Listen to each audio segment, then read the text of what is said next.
আপনি আজকে চেষ্টা করছেন যে ইরান যেন তাড়াতাড়ি মক্কা মদিনাকে মুক্ত করে সৌদি আরব থেকে।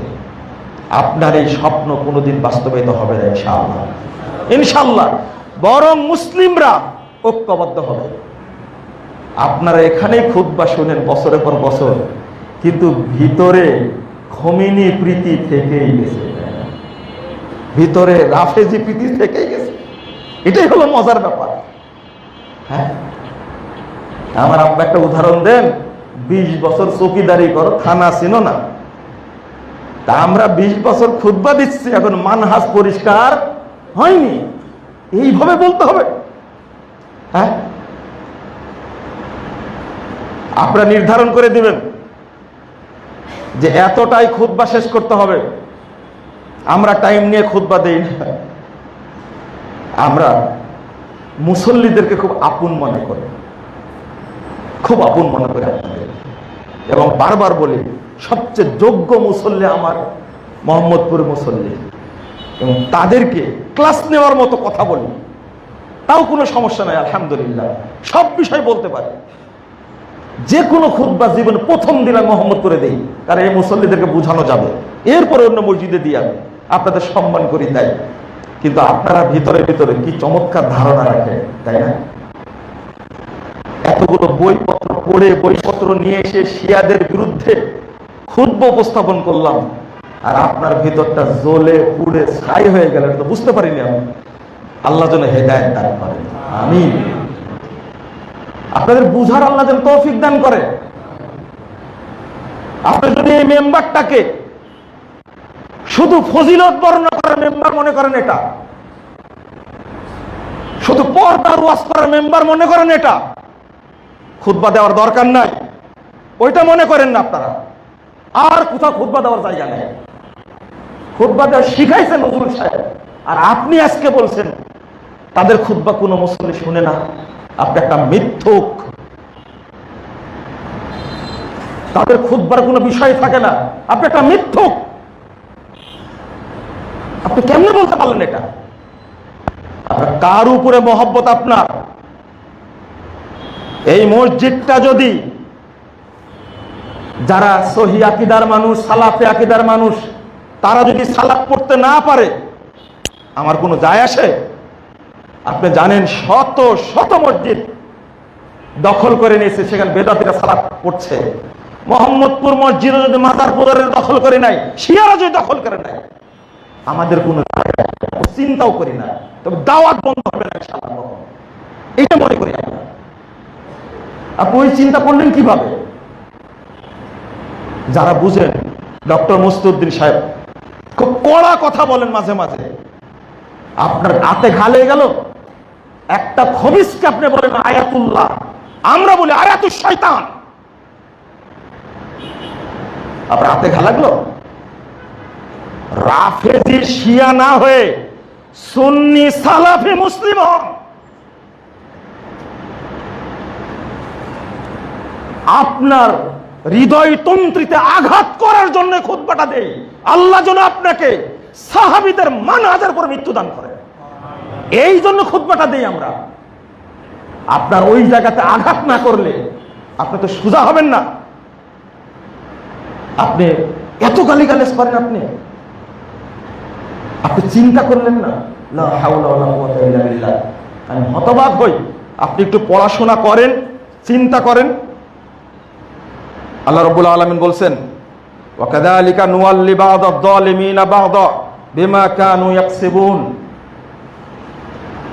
সূরা আনআম 129 নম্বর আয়াত। আল্লাহ বলছেন, আমরা এইভাবেই এক জালেমকে আরেক জালেমের উপরে কর্তৃত্ব দেই তাদের কৃতকর্মের কারণে। বিমা কানু ইয়াকসিবুন, যেমন হবে জনগণ তেমনি হবে শাসক, এর ব্যত্যয় হবে না। এটা আল্লাহ রাব্বুল আলামিন বলে দিচ্ছেন।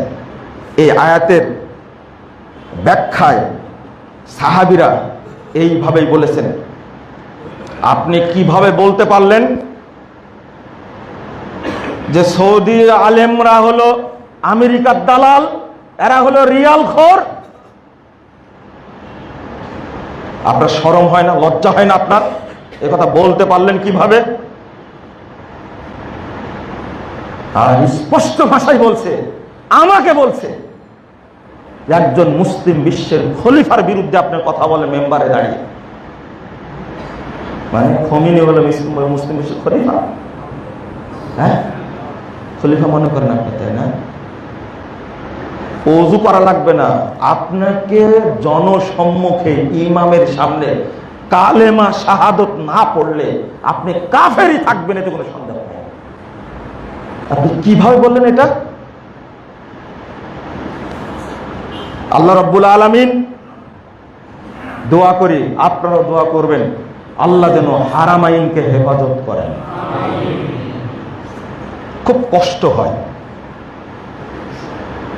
গতকালকে ছাত্রদের উদ্দেশ্যে বলছিলাম, আমরা বলি যে 650 বছর কাবাটা 4 মুসাল্লা ছিল।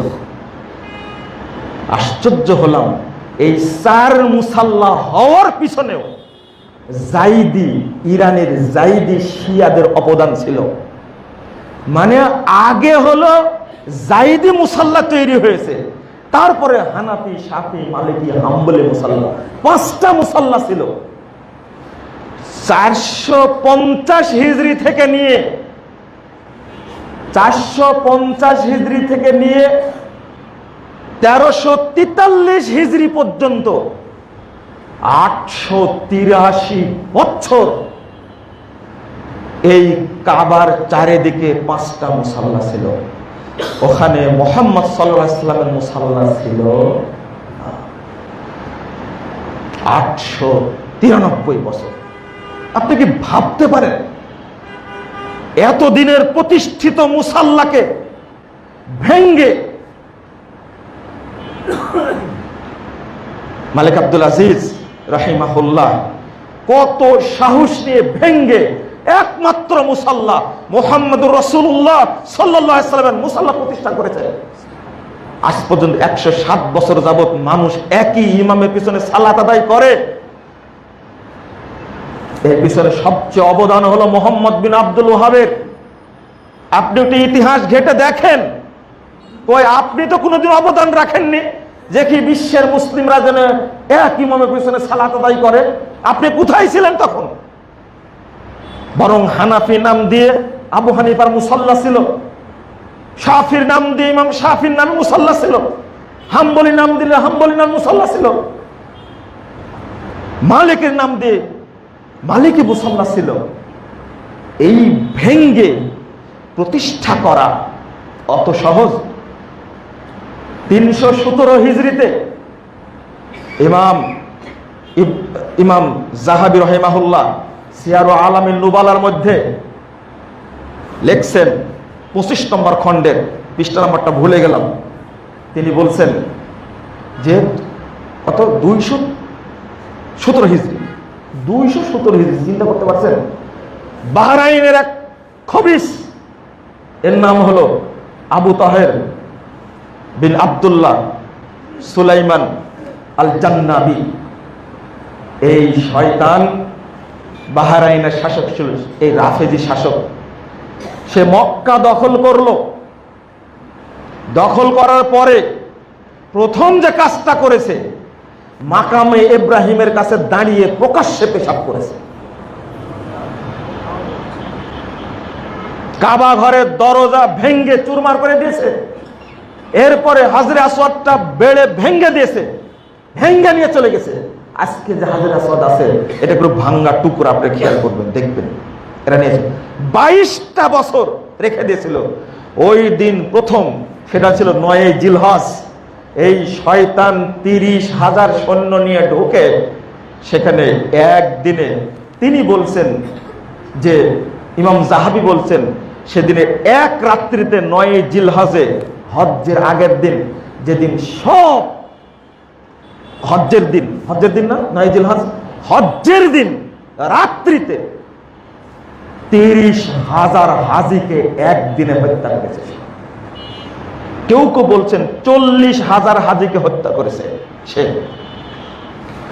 ওই মক্কা যে অবস্থাটা, আল্লাহ এখন সারা পৃথিবীর মুসলিমদেরকে একসঙ্গে সালাত আদায়ের ব্যবস্থা করেছে। আপনি আলহামদুলিল্লাহ বলবেন না? না, আপনার অন্তরে এটা আসবে না।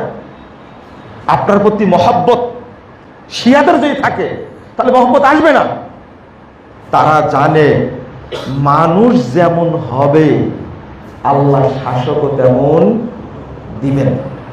আজও আমরা হজ উমরা করতে পারি, আজও মক্কায় যেতে পারি, আজও সেখান থেকে সারা পৃথিবীতে 187টা দেশের ছাত্রকে মদিনা বিশ্ববিদ্যালয়ে ফ্রি স্কলারশিপ পড়ায় তারা। সারা পৃথিবীতে ছাত্র নাই, সম্পূর্ণ ফ্রি। পৃথিবীতে এরকম কোনো বিশ্ববিদ্যালয় নেই